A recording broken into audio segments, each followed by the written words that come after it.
Hi, good afternoon, everyone. To all the Thai friends today, Sawadee Ka. My name is Daniel Liang from UL. I'm looking after the energy storage project advisory services in APAC region. Today, we are so happy to bring you the webinar enabling the energy transition strategies for renewable integration.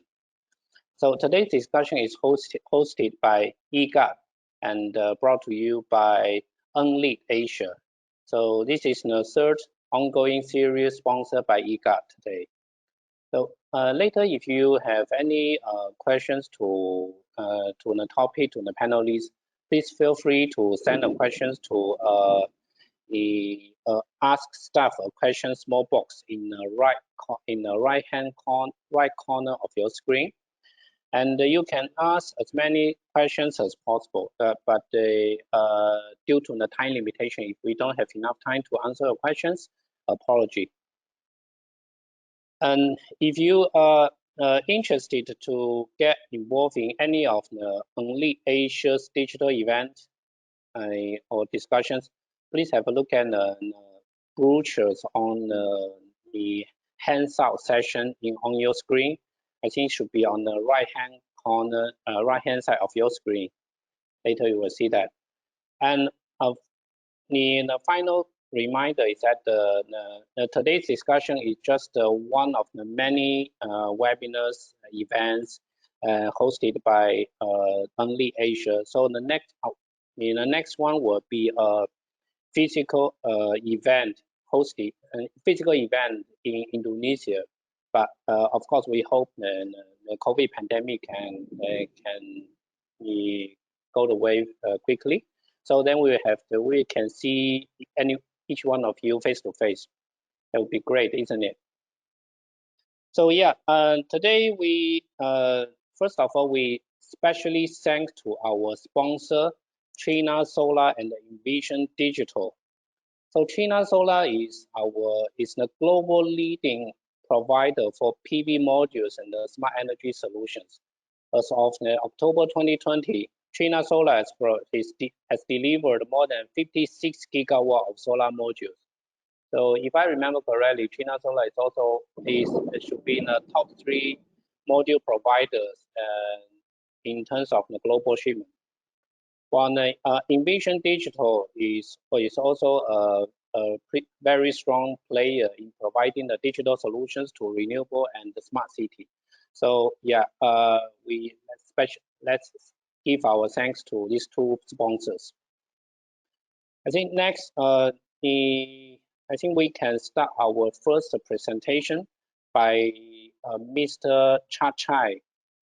Mr. Chatchai is the director of the Hydro and Renewable Energy Power Plant Development Division in EGAT.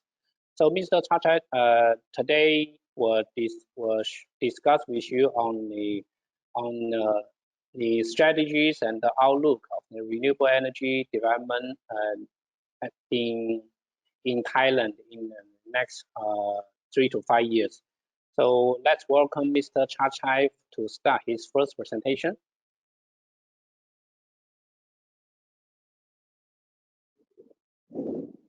Mr. Chatchai, please. Hello, everyone. Please start my slide first. Okay, I'm glad to be here today.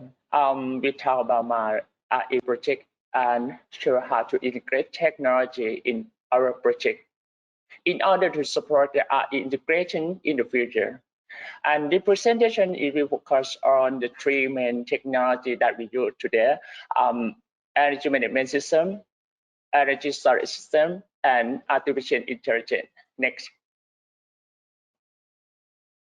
At the present, Thai energy has a trend to reduce reliance on fossil and encourages increasing use of renewable energy, about 30% in next 20 years.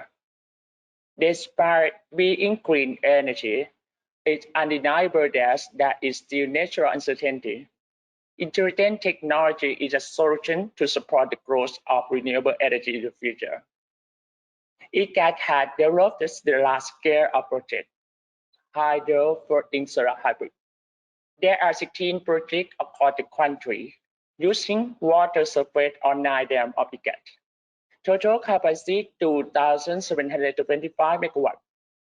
Our first pilot project is at Sirinthorn Dam in Ubon Ratchathani province with 45 megawatts. In the future, EGAT will establish RE control center to control these hybrid projects along with other RE power plants and connected to the National Control Center. Moreover, Thailand plans to be ASEAN Power Hub. We will improve grid connectivity for in transferring and trading energy through the region country. Next. The first technology I will talk today is energy management system. It's the smart technology to automatically control, monitor, and optimize the performance of the hybrid generation. Integrated with the weather forecast information. It will be applied for all hybrid projects which decide the function according to the limitation of its power generation. Next. The next technology that I will talk, energy storage system. It is the key to smoothen hybrid generation and back up the power. We decide to use the battery for creating the hybrid stability in order to supply more power and longer. In the future, we will develop the battery storage with the grid scale and hydro pump storage to stabilize the power system when massive renewable energy is increasing much further. Besides the benefit of renewable energy developments, ESS is also to use support the digital power plants and grid modernization. Next. The last one, artificial intelligence or AI, is the revolution technology to manage renewable energy efficiently and reduce the cost of electricity. With the hybrid system, AI help analyze data for planning, managing of the power generation, such as the NGU and Japan. In the future, we will develop RE control center to manage big data from all hybrid power plants. AI help to optimize energy management in real time and high accurate energy dispatch. Next slide. And now I will summarize the concept of development. It divides into 3 phases. Short term, we will design the flexibility of the hybrid generation that is controlled with the EMS.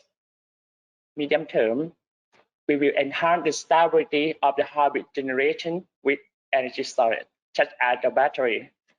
And long term, we will enable security of the renewable energy by creating the control center with the AI integration. Next. Enabling the energy transition with the RE integration is part of our ongoing effort to support the RE security in the future for Thailand and ASEAN.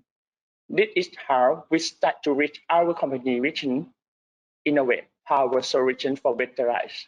Thank you very much.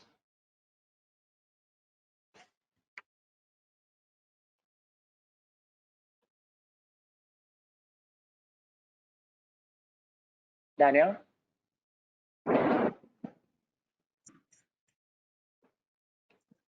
Hi, thank you very much, Mr. Chatchai, for your presentation. Yeah, my video just come up. Yeah, thank you very much. So, a very interesting presentation, but I also understand that this is just a very brief introduction of each of the perspectives. So I'm sure later the audience and the panelists will have a lot of questions regarding on the RE control center, or how to make use of the EMS, ESS, or digital solutions to improve the renewable integration. So yes, so please prepare for the answering the questions. And today on the stage, we are happy to host the 3 panelists. Mr. Pirapat. Sorry, that's a thundering storm in my area.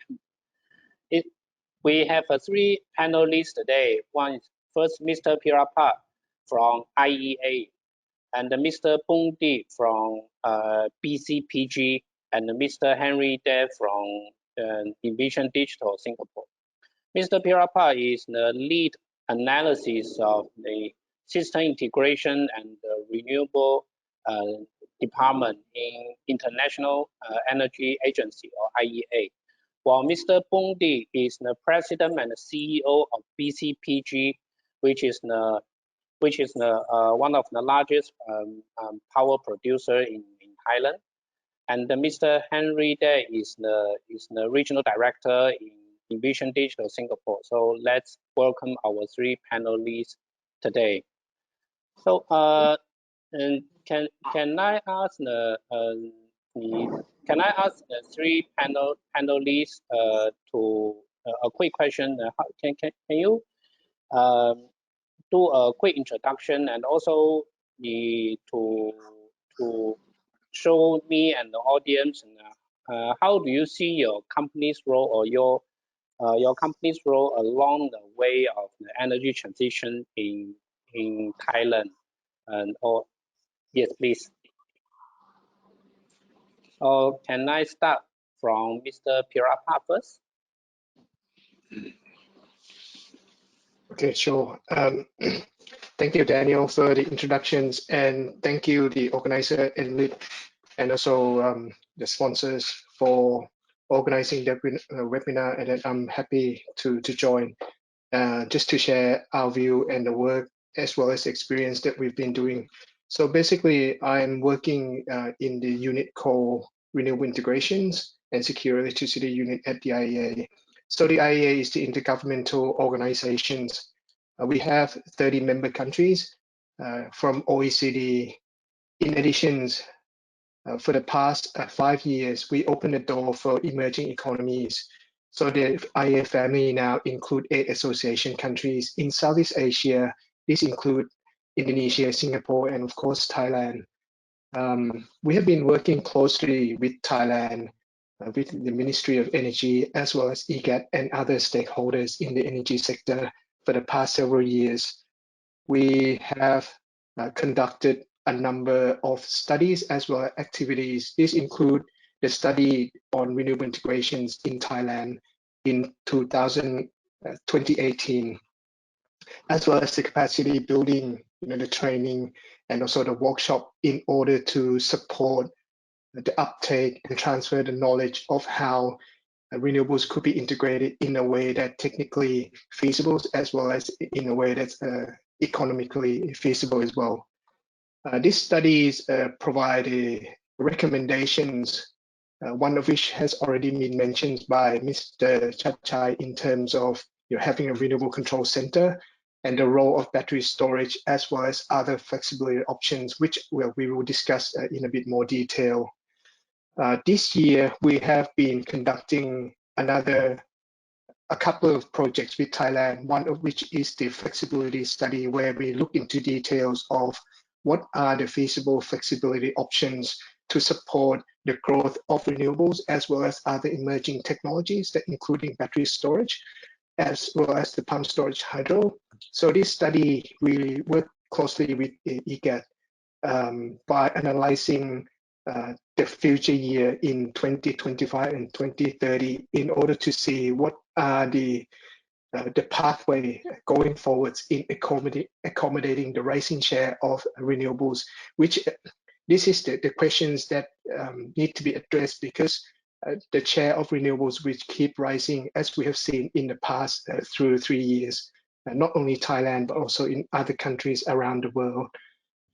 So we look at the flexibility options, for example, power plants, which is the current existing assets that could provide flexibility to accommodating the growing share of renewables, and what are the roles of battery storage in supporting that.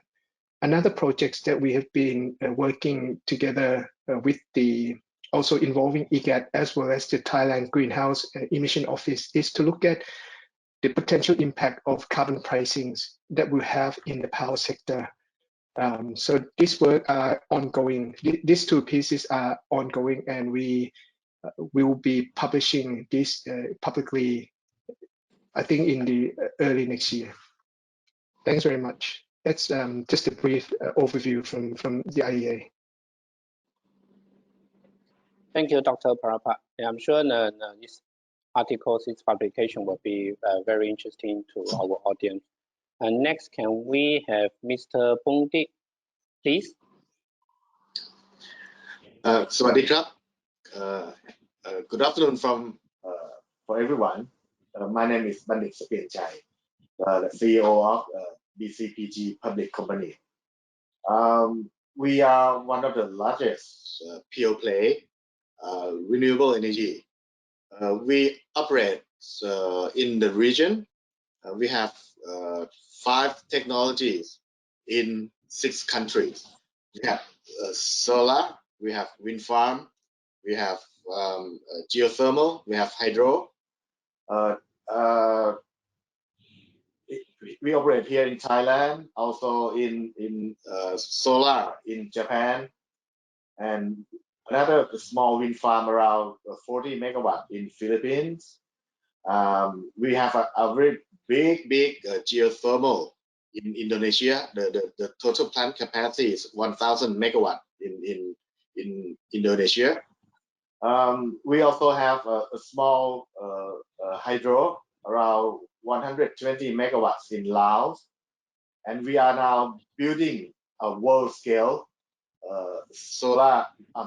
world-scale wind farm in Laos, and build the transmission line to sell the power to Vietnam, and that will be up and run by another 2 to 3 years. It is a 600 megawatt single site wind farm. It produced in Laos and sell the power to Vietnam. Okay, that's what we do. We have been operating this utility scale for about more than 5 years, listed in Thai stock market for 4 years. Our market cap value for the time being is somewhere around 30 to 40 billion baht, up to the share price. I didn't look at my share price today. So this is a brief introduction of BCPG. Thanks for having me today. Thank you very much, Mr. Pongdik. And next, can we pass the mic to Mr. Henry Deb, please? Hi, thanks, Daniel. Yeah, very good afternoon to all. Let me first introduce myself. I'm Henry. I'm actually the Assistant Regional Director from Envision Digital. So for Envision Digital, we are a global AIoT technology company headquartered in Singapore. And we are actually very much part of the energy transition value chain as a technology provider, as well as our sister company are actually global top 5 wind turbine maker. And other company, which is AESC, we also are doing the EV battery manufacturing, and they are also one of the top 5 in this EV battery supplier. In energy transition, I believe our group is having a vision of net zero carbon, and our group is part of the RE100 members, and we are targeting for all our operations to be able to achieve 100% renewable by 2025. So for our solutions, typically we have IoT platform called the NOS. It is currently connecting and managing over about 100 million of devices and over 180 energy assets globally. It can be from wind, solar, hydro, even from energy management of the building itself, energy meters. All these actually constitute to the 180 gigawatt of assets. So customers like EGAT, we are actually working as a close partner with EGAT to provide the AIoT solutions. Also with PTT Total, the French oil company. We also have a joint venture with them in China as providing the CNI solar kind of solutions using our monitoring software. And for our monitoring and advanced analytics solutions, we also are providing forecasting solutions for the renewable. This actually, we have a group of data scientists as well as meteorologists based in Singapore as our center of excellence. They will be the one to help to do the optimization from the, I'll say, the regional weather data and downscale it to use machine learning to do the improvement of the forecast. So this will definitely help to provide a greater insights to help our clients, from whether it is from the smart renewable sector to the smart city, to better manage their assets and also on the portfolio performance. So maybe I also would like to give a quick global aspect that we are seeing. So the investment in new renewable actually grow about 5% in the first half of 2020. And conventional or even the investment from oil and gas or even coal are actually dropping by 15 to 30%. So we are seeing a huge trend from the government and company around the world to be more committed to adding new, I would say, more than 826 gigawatt of non-hydro renewable power capacity in the decade to 2030. So that was a quite huge investment, around 1 trillion kind of investment in US dollar. So, but that coming into the grid as the flexibility will pose some challenge to the grid operators. That's why we see by having a power forecast solutions using AI and IoT kind of technology will really help to reduce the uncertainty of the variable renewable generations. Yeah, so this is a very short introduction. Thanks. Over to you, Daniel. Thank you very much, Henry. Thank you, all of the three panelists. I can see in each one of you, yours entity playing important individual important roles in the renewable energy transition in Thailand. So, next we would like to come to this the Q&A session. So I hope through the question asking and answering, so I hope we can dive deeper into today's topic from different perspectives. So I personally have some questions to Mr. Chatchai and each of the panelists today. First, I would like to have some questions to Mr. Chatchai regarding his presentations. So, Mr. Chatchai, in your presentation, you mentioned about this the renewable energy control center. It really sounds very interesting to me. So, could you shed a bit more light on how this control center play a role in supporting the renewable energy integration in Thailand? Okay, sure. We plan to control the RE power plants across the country with one platform. Therefore, we require the big data analysis, generation monitoring and diagnostic, power grid optimization, energy dispatch, and energy plan. Which are the main role of the RE control center data sets. This center will use the AI technology to make accurate forecasts and enable energy security of the country by connecting to the National Control Center radar. Yeah, that is the RE control center that we hope this data to create in the future. Could you describe what would be the major difference between this advanced RE control center and conventional power dispatch center in utility company? What would be the major difference? It's different is the uncertainty of the resources. That you know that the all power plants from the RE power plant is a natural uncertainty that you know. So we try to develop the resources to make for the flexibility stability and security the energy first, and then if we make sure that everything is okay, we try to connect to the NCC later. But right now for the NCC, right now it's very firm that it can control our energy entirely with security right now. Yeah. Thank you very much. And the second interesting topic you mentioned is the hydro floating solar PV plant. If I understand correctly, is to have floating solar on hydro power plant on the water surface. But this concept I think it's pretty new. So could you educate me and the audience a bit more on the conceptual design of this hybrid system, and what will be the main function of this hybrid system? Yeah, this hybrid system is a combination of the hydro and floating solar hybrid, controlled by the energy management system. Solar main generates the power during the day, and hydro is regenerate the power during the night. That is the main value of the hybrid system. As moreover, we will use the weather forecast system to analyze the data in real time and manage our energy efficiently. We can enable accurate predict of the future of the energy.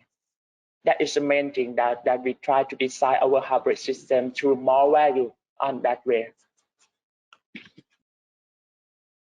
Thank you very much. I'm sure that when this hydro floating solar hybrid power plant is built, that definitely could attract a lot of the eyeballs. I have one more question for you. So it's a broader, bigger picture question. So I understand that the Thai government has envisioned to become an ASEAN power hub in future. So could you share with us how do you see the EGAT's role, and how do you see the EGAT can support Thai government to along the way to become the ASEAN power hub? That's my question. Yeah, thank you, question. After the optimization of the power generation that I said before, we carry out for the grid modernization. To stabilize the power system, we require the energy storage to maintain the stability of the grid connectivity among the countries in the ASEAN. Now we plan to develop for the hydro pump storage.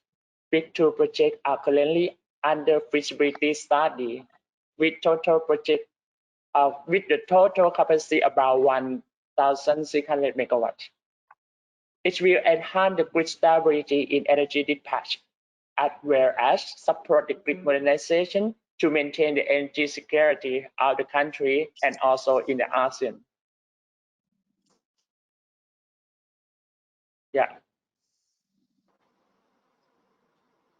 Right. Thank you very much. Thank you very much, Mr. Chatchai. Next, I will have some questions to Mr. Pirapa from IEA. Mr. Pirapa, how do you see the key challenges for Thailand to integrate more renewable energy, typically solar and wind in the future? What will be the key challenge here? Okay, Daniel, thank you very much for the questions. In terms of the challenges, because a number of countries has been facing this kind of challenges for the past almost a decade now, as we see issues in the European countries. So I'd like to break these challenges into two aspects. One is related to the technical challenge, and another one is related to the commercial and institutional challenge.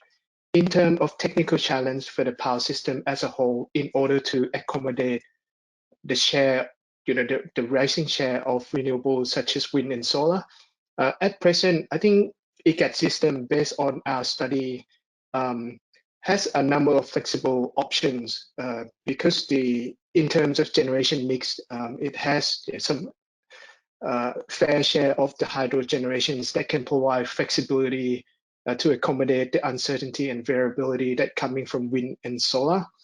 And then another is in terms of there's a lot of combined cycle gas turbines. But technically, this combined cycle gas turbine have the technical capability, to cope with uncertainty and variability, as we have seen in the past.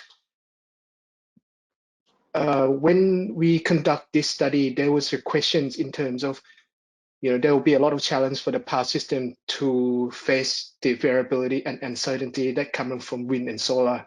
But the issue is that power sector has been having this issue of variability and uncertainty experience from demand, because the power system was able to cope with the uncertainty and variability of demand for the past several decades. So the rising share of renewables can be managed. But another issue is another key challenge, I would say, is in terms of commercial and institutional aspect, because there's a number of contractual agreements, whether it will be a fuel supply contract, a power purchase agreement, which does not provide flexibility to, for example, to system operator in order to do the optimal dispatch. So there's a limitations in terms of, for example, the take or pay contract that have to meet the minimum requirements in terms of using gas, for example, and that will prevent the cheaper, more economic power plants to be operated, because the system operator had to meet these obligations from the contractual point of view. Another issues that I would raise is related to the grid code aspects, grid connection codes, because there'll be more renewables technologies connected to the grid, and we expect, as have seen in other countries, that these emerging technologies, whether it would be wind and solar, whether it be utility scale or distributed photovoltaics, they can provide services to the system in order to help maintaining the stability of the systems. So these issues need to be considered altogether. But I would say, for the moment, with the not so high share of wind and solar in the system, for the next, maybe in the short term, the power system in Thailand was able to cope, but of course, the share of wind and solar will keep rising. So emerging technology will play a key role. For example, as mentioned, battery storage, the hybrid, the demand response, particularly coming from the rising electric vehicles. We need to manage in terms of having the smart charging scheme so that people can charge that at the time that suits the system. Thank you, Mr. Pirapa. Yeah, I'm sure that there will be more challenges to be faced in the future when Thai have more and more renewable energy integration. This is a common issue in almost every country right now, because the current system is designed for the traditional power generation and the transmission. And so for the renewable, which is relatively new, it has relatively new characteristic. You have new nature, so we have to keep evolving. We need new technologies to help us to adapt to it, to get the most benefit out of it. Thank you, Mr. Pirapa. So now let's hold on a bit, and I just want to remind all the audience today that today actually we prepared 2 poll questions for every audience to vote. So if you can see the question number 1 on your screen. So the first question would be, do you think the technology play an important part in the energy transition? It's just a yes or no question. Yeah, if you can submit your answer on the platform, that would be great. Thank you very much.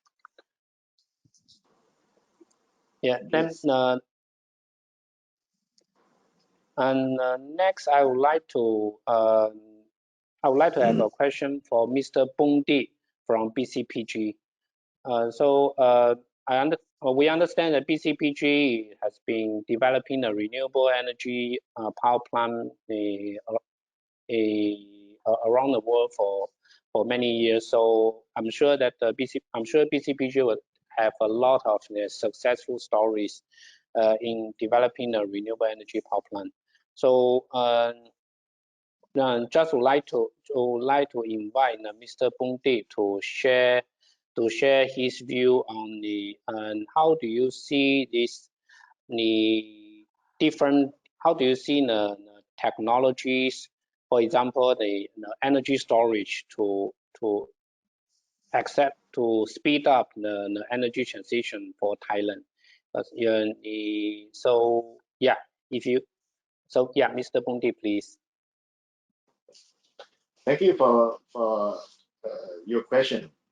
I think I have a couple of observations on the energy transition to share with you guys today. People tend to use electricity more and more, and people tend to prefer cleaner energy, right? Because the global warming is real. No argument on that. So we need more energy. We need more electricity.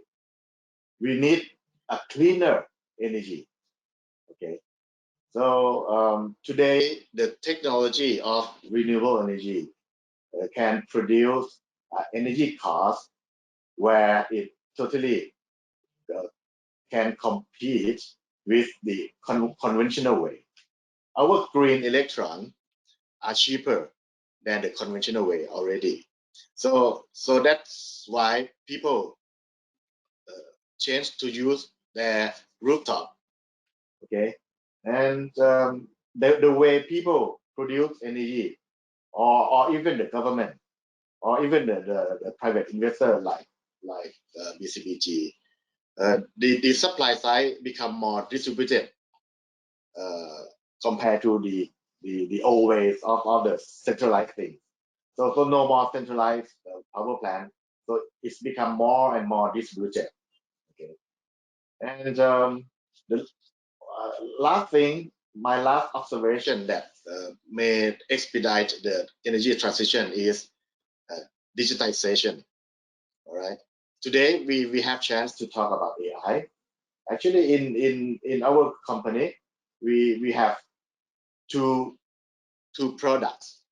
The first product is conventional RE utility scale, like wind farm, solar farm, power hydro. But we are developing another smart energy where digital technology have a big contribution. We also use blockchain technology to promote the peer-to-peer power trading among the user. Okay, so if I have rooftop and I go to the office, I don't my energy is in excess, so I can sell to my neighboring peer-to-peer based on our blockchain technology platform, trading platform. It's real time, it's very transparent. Okay, and such a smart equipment like smart meter things, we call it Internet of Energy. So this kind of thing promote a consumer to becoming a prosumer. They produce, they use, and they can sell. And then what happened? So sometimes in a daytime or nighttime, whatever, people produce their own energy. They use less from a national grid. So it's a challenge for the grid operator how to manage this kind of changing behavior of the consumer. Okay, so the reason of this is just because renewable energy is cheaper. So they have a choice. people have a choice. Okay? So I think energy storage will be a major role that keep conventional way and smarter way to live together in the same system, in the same ecosystem. Okay, so I talked to my team that the battery or the energy storage is just like a holy grail, right? It's everything for the renewable energy industry.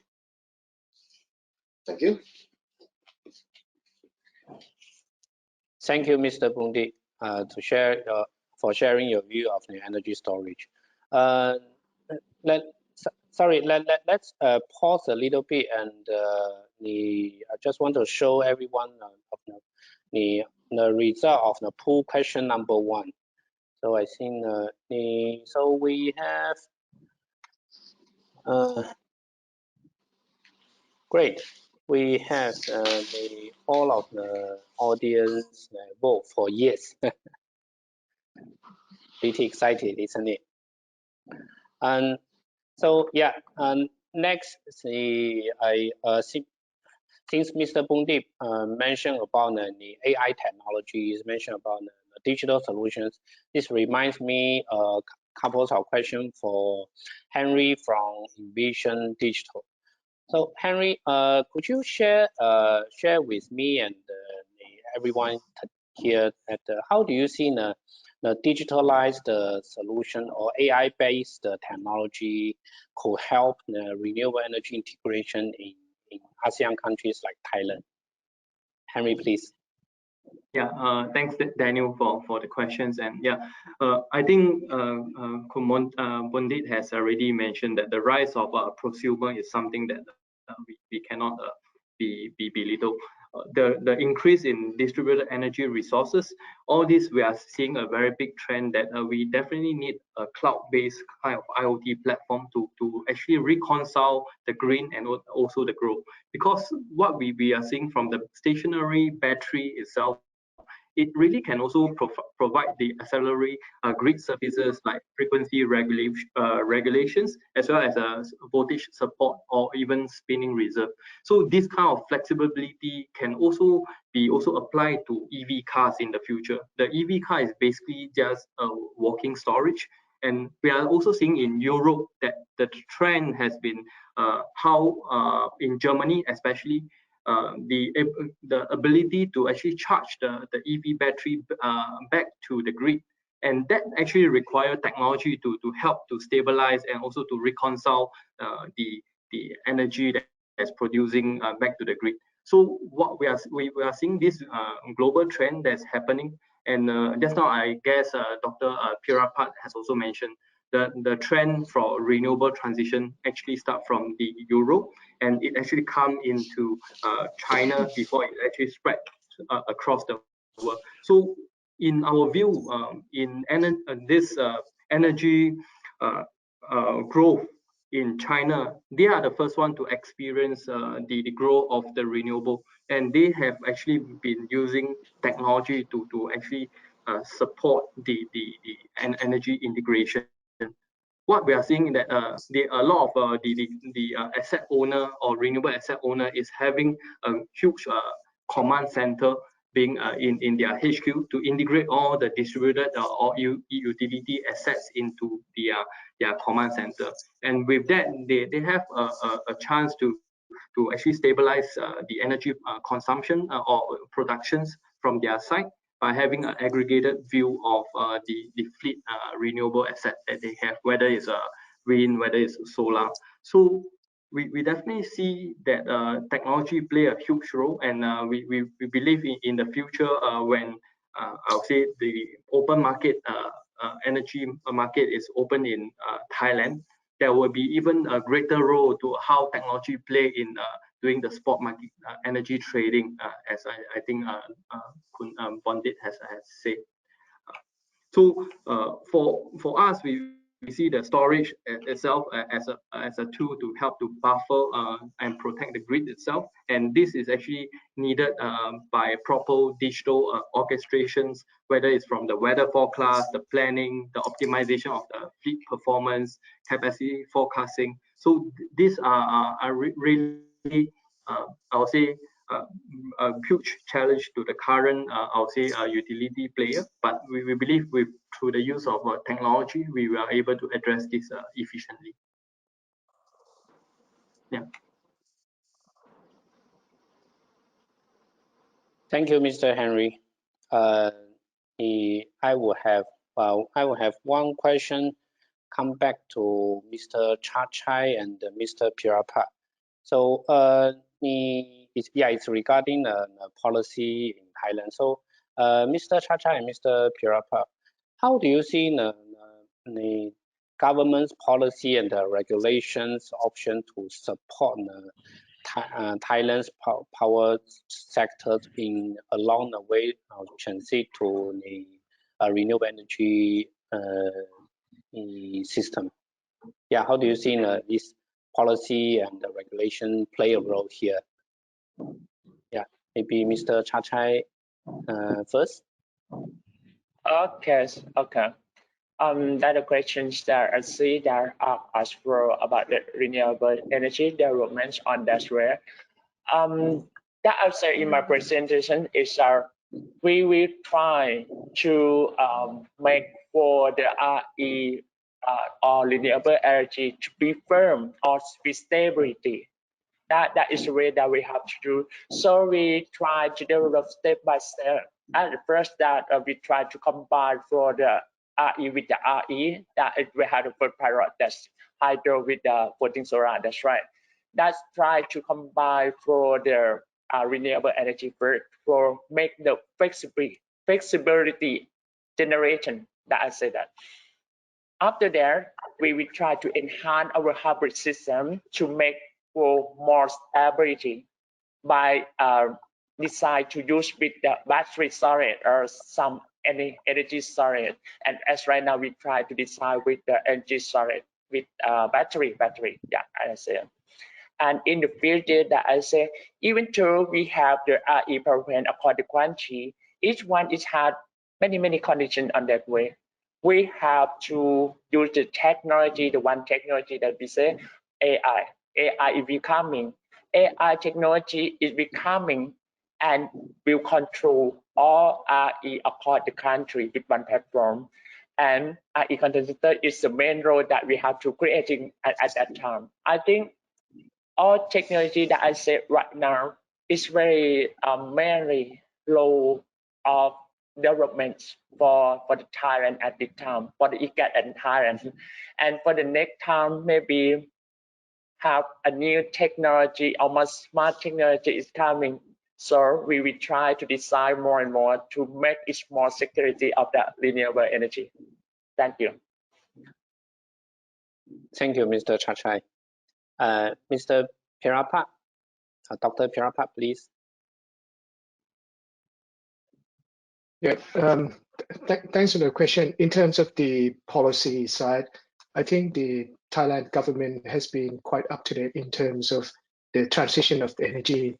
So, they have recently, from what I've heard so far, is that endorsed the new plan for including power development plan, alternative energy development plan, energy efficiency, oil and gas. And then they recognize the issues of digitalizations, the growth of distributed energy, as well as the decentralized deregulation as well. But I think, as we have been discussed, I think the issue of policy and regulatory aspects are quite important in terms of technical aspect, as we have seen in many countries.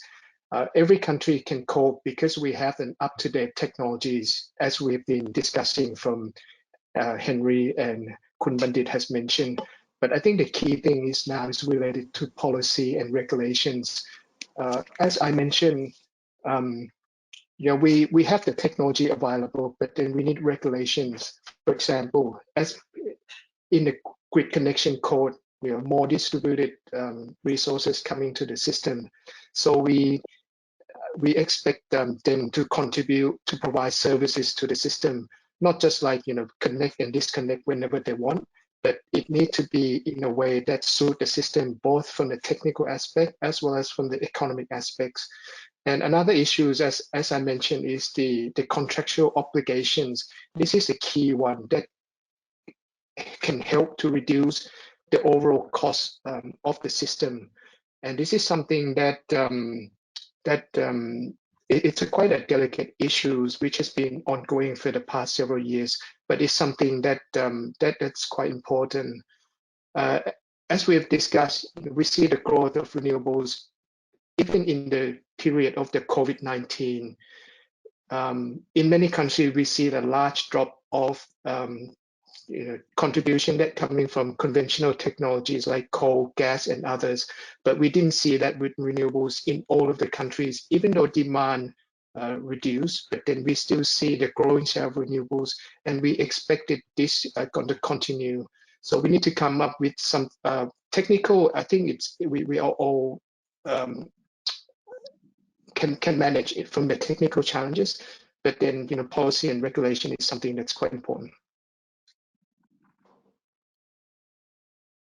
Thank you very much, Mr. Pirapa.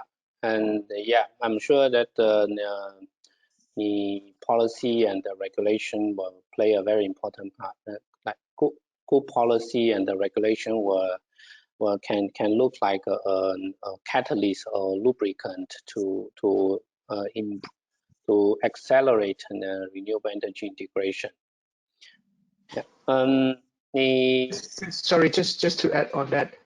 Yes, and regulation will also help because let's say if we have the technical requirements, it put it in the connection codes or connection standards, then it will help to improve the technical aspects of the system as well. Thank you very much for your add-on. The next question, I would like to come back to Mr. Pongdi regarding the energy storage, because I'm personally looking after the energy storage business, so I always can't help asking this kind of question in this topic. So Mr. Pongdi, so you mentioned that BCPG has developed several energy storage or have several energy storage projects in the pipelines in Thailand and other countries. So can I ask you, what would be a suitable business model for energy storage to be economically deployed in Thailand?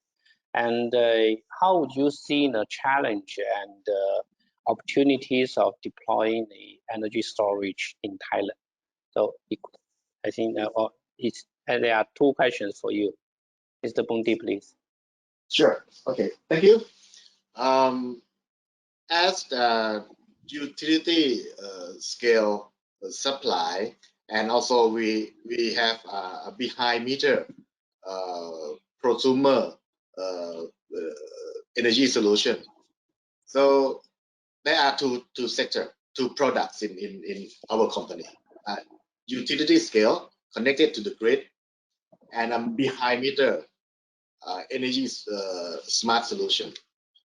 So the government or the regulator are very supportive in a way of this new disruption.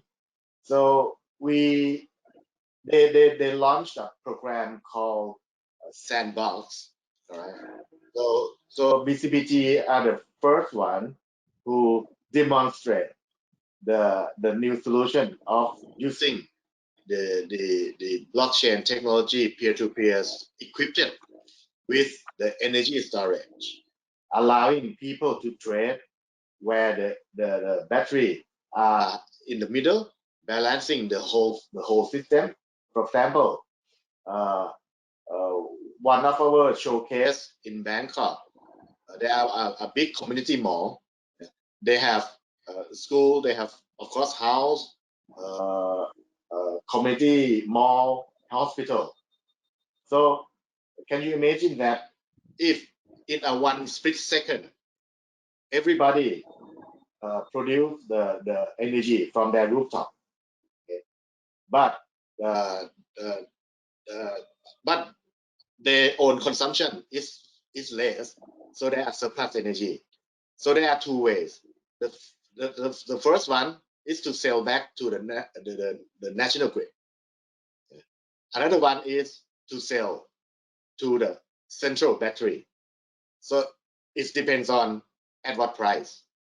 Okay. So apparently it becomes that selling to battery, they can make money compared to selling back to the grid.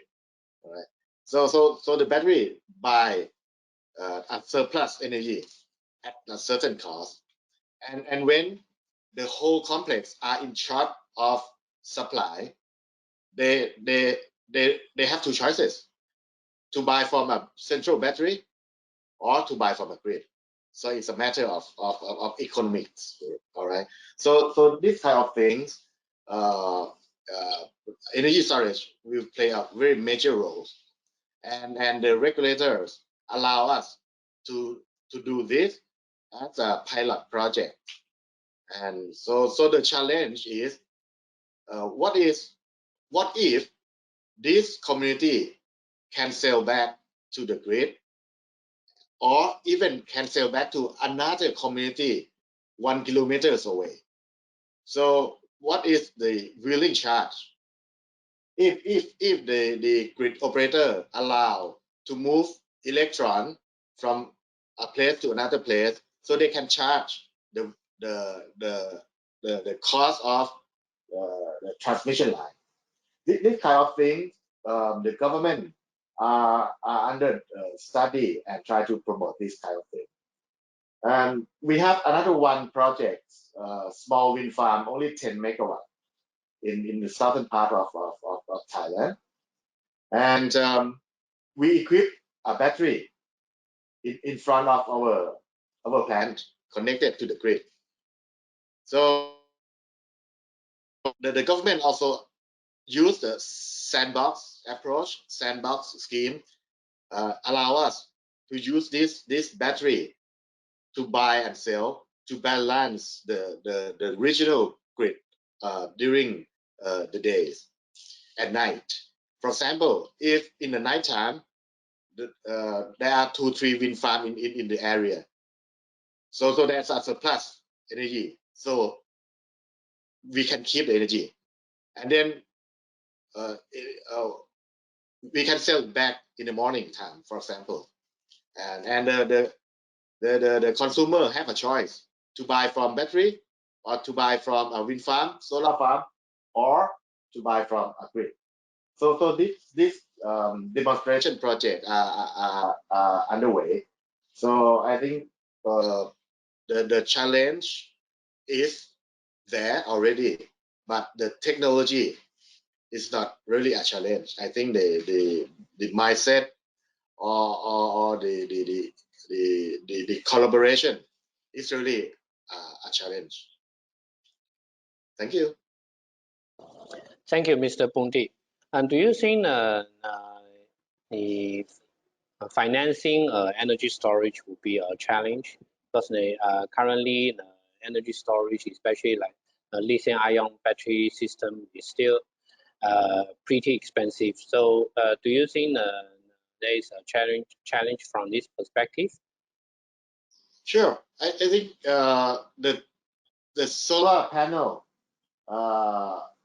used to be very expensive in the old days. For example, 5 years back.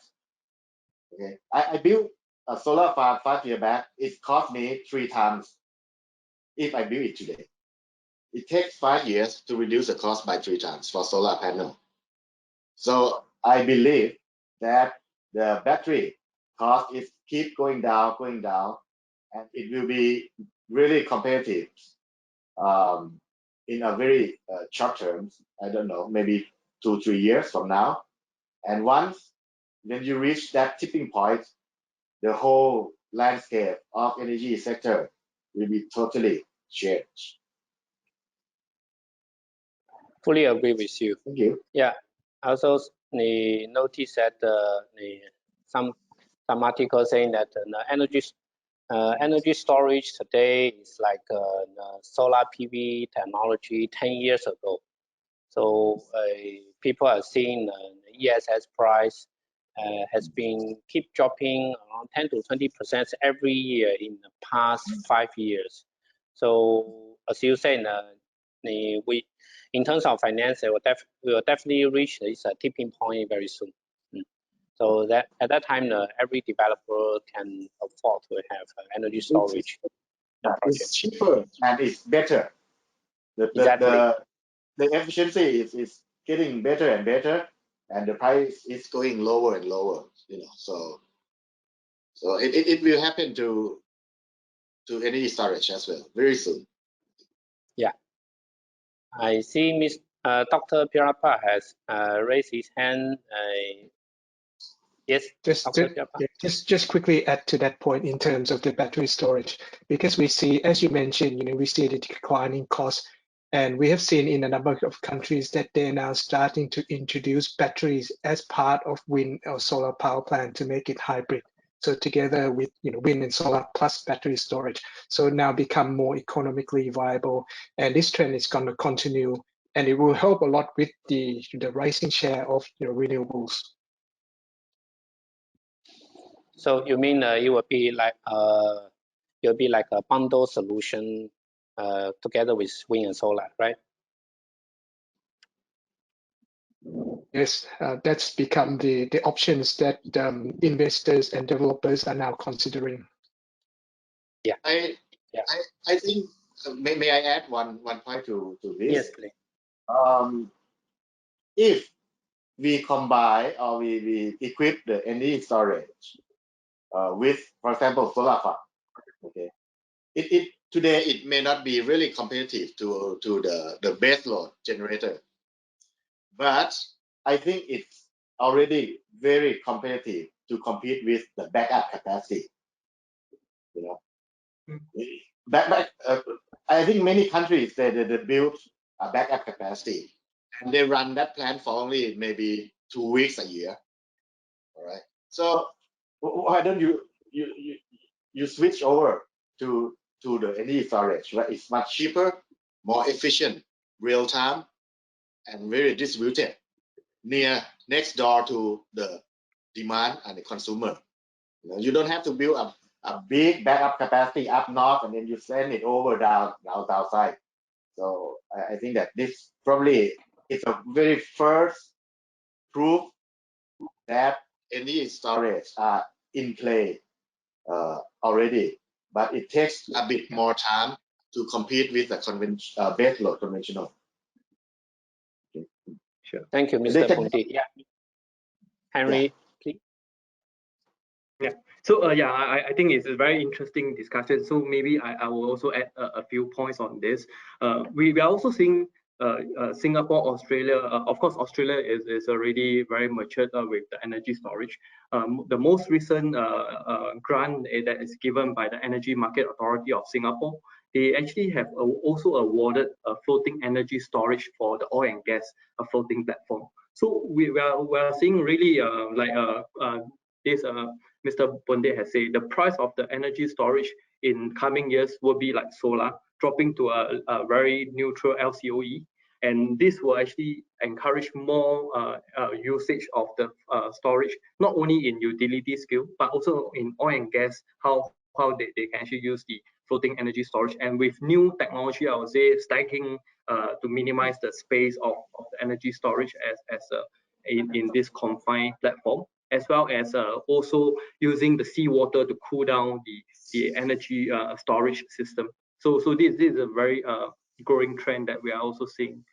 In Singapore, the size of the energy storage is about 7.5 megawatt, and Envision Digital is actually joined while working with Keppel, the offshore and marine, on this project.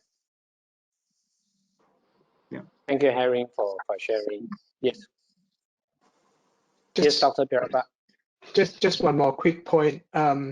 in terms of its function of the battery storage, in some of the countries they are comparing whether to invest in battery storage or whether to go with the pump storage hydro or the existing hydro plants. And it turned out to be that battery storage are more economically competitive comparing to pump storage hydro, given that it's provide similar function in terms of absorbing the load during the period of high demand. And then this could help to integrate with the upcoming technologies like EV, electric vehicles, and other emerging technologies. Yes, you are right. Yes, there's also always some debates on regarding whether I should use the energy storage or I should go for the other technologies. For example, regarding the overall generation of the renewable energy, should I just do the curtailment or should I just use the ESS to save the excess generation? So there's always such debate here. So as Mr. Bondi just now shared that along the way of the cost chain of the ESS, there will be a tipping point that then everyone will understand that it will be more economical. It will be more economical to use to go from the ESS solution. Yeah. Maybe let us pause a little bit, and I need to remind the audience we have poll question number 2 coming up. The question is that what is the most important factor to address the grid flexibility challenge? I think this question is also related to the discussion we are having now. So it's a 4 selection questions. So yes, I hope that every audience can submit their answers, and later we can share your answers.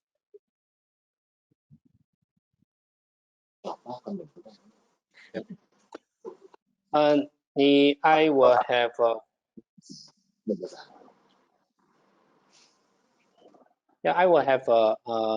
one more questions to all of the panelists and including Mr. Chatchai. And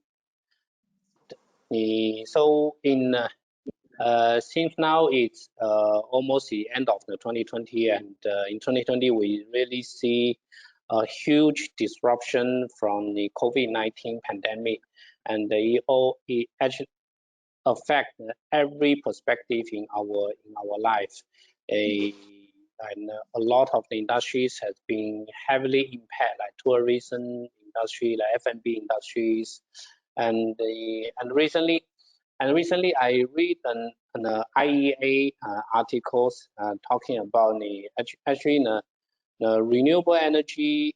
Among all these industries, the renewable energy industry shows the great resilience during this COVID pandemic.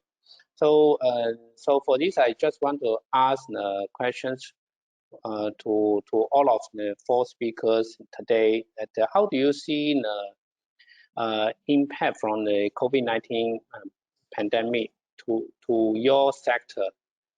Maybe I start from Mr. Chatchai. Yeah, Mr. Chatchai, please.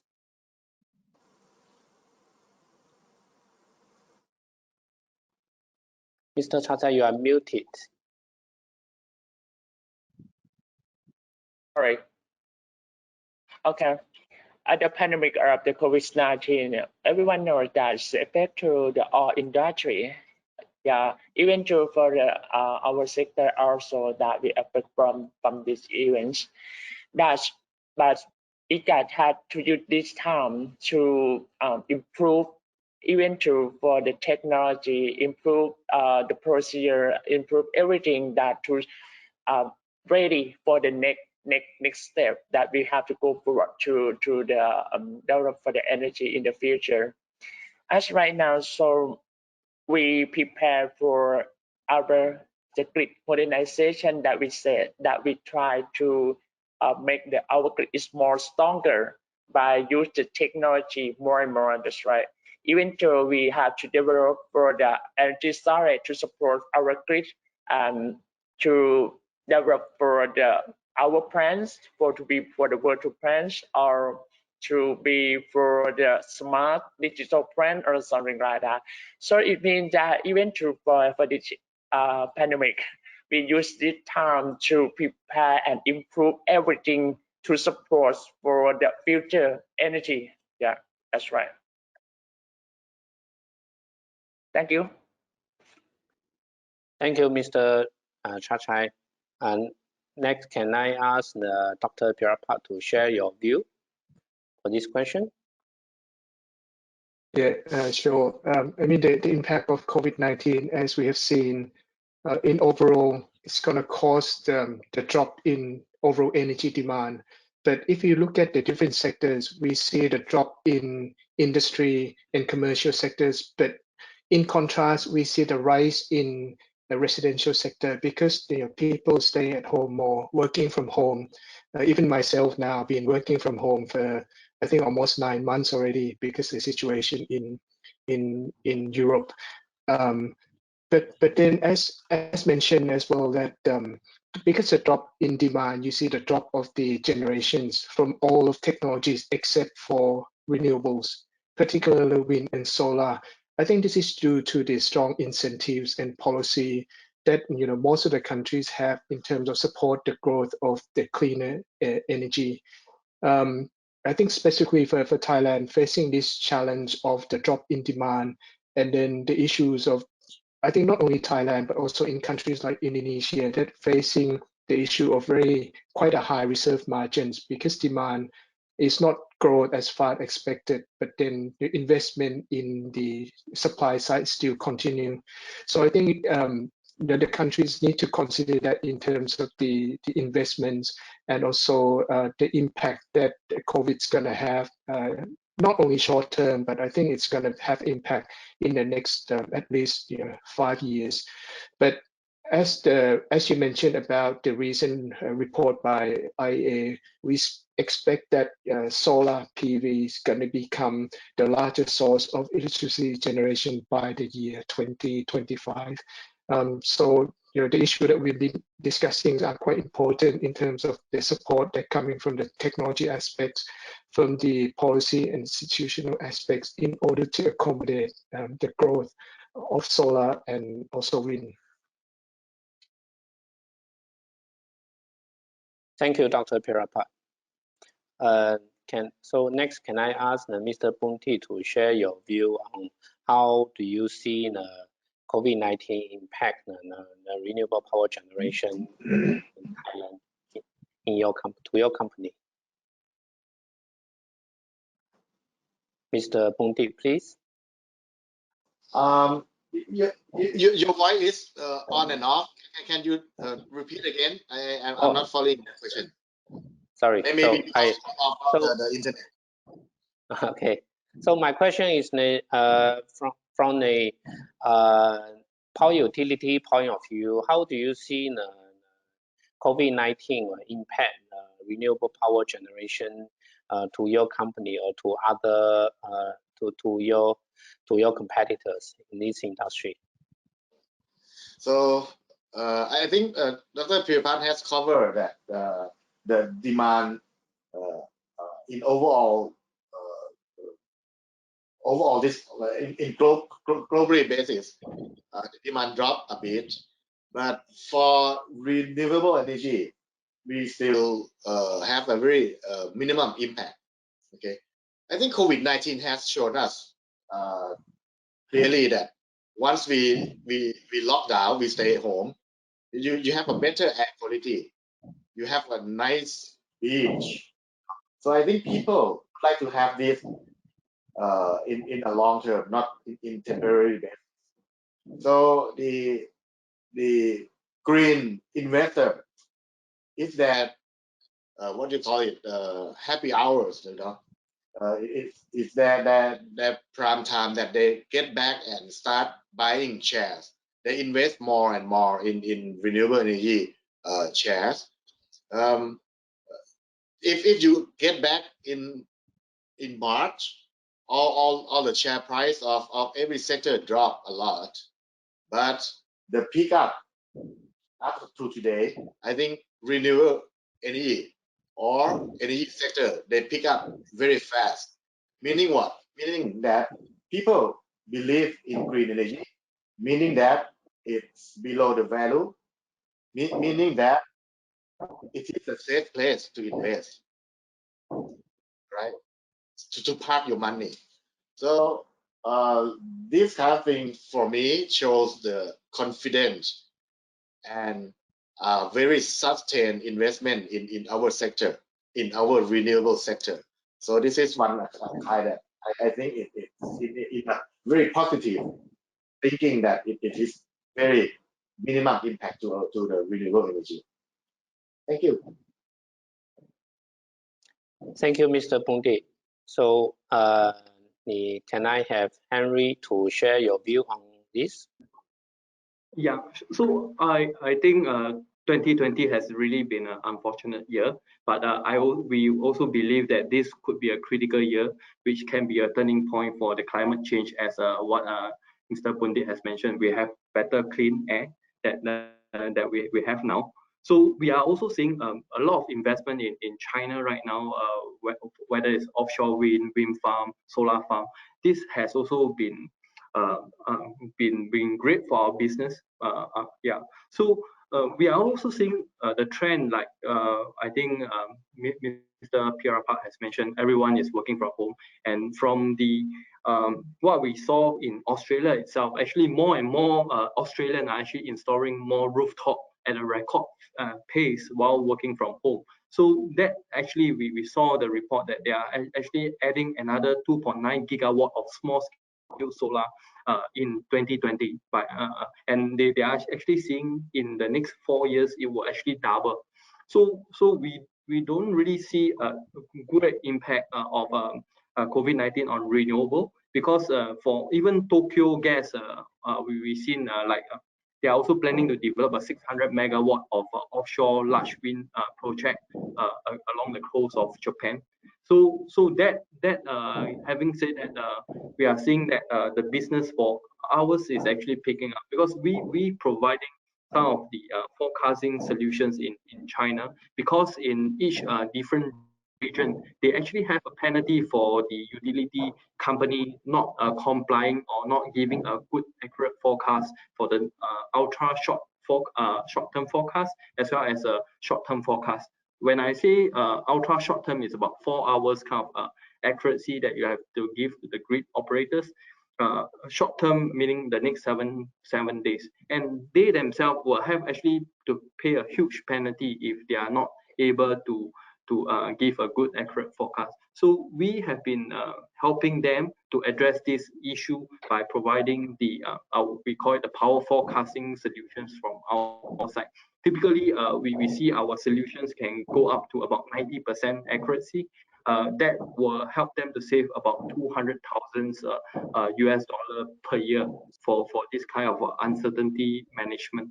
So this, from what we see, that technology is really not the hurdle. It is mainly more on the situation of the country, the regulation and the policy to help to push the tipping tip of this renewable transition. Thank you very much, Henry. I think the biggest technical challenge of the renewable power is the uncertainty, is the sudden intermittency. But if we can better forecast it, then we really can grab this the so-called holy grail of the renewable energy. Yeah. Yeah. Maybe I pause a little bit and show everyone the result of our poll question number 2. Right. So we have more people vote for policy and regulation, and we have the people vote for the investment of the electrical infrastructure, and slightly less people vote for AI technologies, and also some people vote for incentive. Thank you very much. I think that all of these factors, they are important to speed up the renewable energy integration in Thailand and as well as in other countries. Yeah. I think that today's discussion is really very interesting to me, and I have here views from the different perspective from the power generation body, from the utility, from government agency, and from the digital solution providers. So it really give me a pretty comprehensive understanding of the how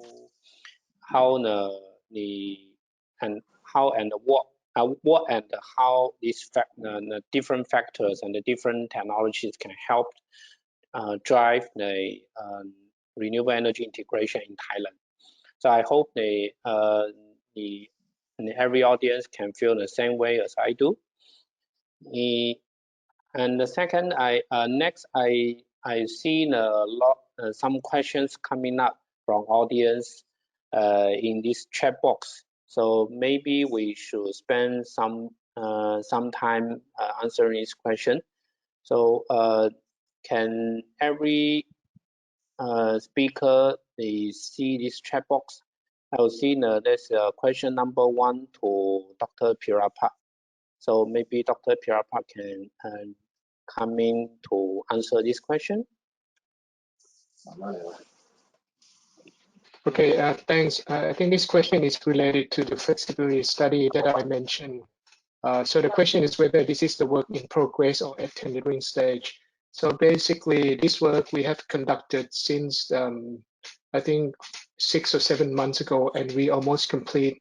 So currently, we have sent this to Thailand stakeholders in order to for them to review and see whether what kind of comments that they have. And as mentioned, we plan to publish this at the beginning of next year. So it is almost complete. Right. Thank you, Dr. Pirapa. And I also see the second question regarding the floating solars. So I believe this question is for Mr. Chatchai. Yeah, Mr. Chatchai, can you see this question number 2? If you can come into number 2, question number 2 in the chat box. It says that regarding the floating solar and matching the hydro capacity with solar capacities is quite challenging in terms of the hybridizations. So can you see this long question in your chat box? Here is wrong chat box and that's one. Maybe I can't script for this one because it's very sensitive questions for that one. So may I can answer later, okay? No. Yeah, maybe you can address this offline directly to the audience. Yeah. Yes, thank you. Just a short point on that. The issue of floating solar PV now receive a lot of interest, especially in Southeast Asia.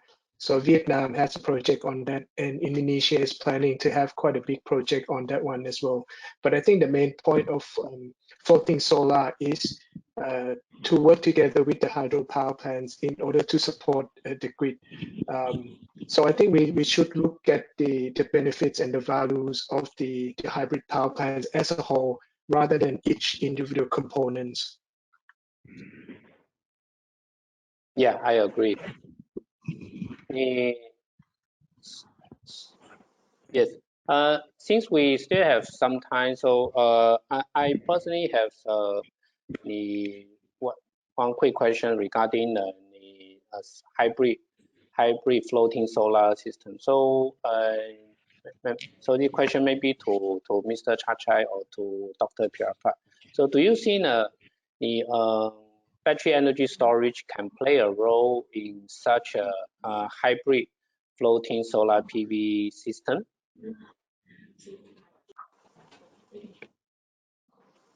Yeah, just a quick question. How do you see the energy storage, battery energy storage system can play a role for this hybrid system. Or if you think there will be other technologies, yeah, feel free to share your view. Okay, I think we need to look at the project and the technology, because if we talk about the hybrid together with the hydro, we already have the storage capacity that that hydro could do. So I think it would be more suited to have the other kind of technologies like solar PV. But on the other hand, if you talk about the hybrid that go together with the either wind or solar PV power plants, of course, we need some kind of storage, and I think batteries would fit. But having batteries as well as hydro and also floating solar, I'm not quite sure on that, because I don't think we have seen many projects on that one. I think it's a step-by-step process in terms of, you know, putting together the different technologies in order to serve the purpose that providing services to the system. Yeah, I see. Yeah, I fully agree with you that we really need to look at this project by project, in a case by case. In every project we have a different configurations, so it's not quick. There's no quick answer to this. Yeah, fully agree. And I think now it almost come to the end of today's webinar. So can I ask each one of you to have a closing remark for today's discussion? I think we had a very interesting and fruitful discussion today. Yeah. So for this round, can I start from Mr. Henry, please? Thanks, Daniel. So for me and my company, we see that the energy transition is really moving fast and furious from fossil fuel-based kind of system to renewable, whether it's a wind, solar, or energy storage solution, whether it's from centralized to decentralized, stable to intermediate. This will definitely have an impact to what the investor as well as to the world. And we are looking into using how technology can play an important role, of course, together with the regulations in place to help us better prioritize environment, social, and governance factors. So this is what we see. Thank you, Henry. Thanks. So next, can I have Mr. Pungtit to share your closing remark, please? Well, from producer or the power plant point of view, we are a renewable play, and we are ready and very keen to make a perfect collaboration with the grid operators. You know, the old world of energy production and a new world. How it's shift from an old world to a new world, where we give a very minimum impact or burden to the grid operator. That's the point.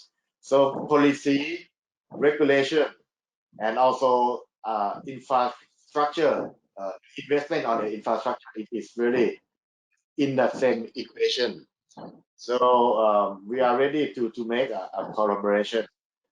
Again, I think the technology is not really a challenge. I think collaboration and mindset is really the point that we have to join them in a new energy way of producing electricity.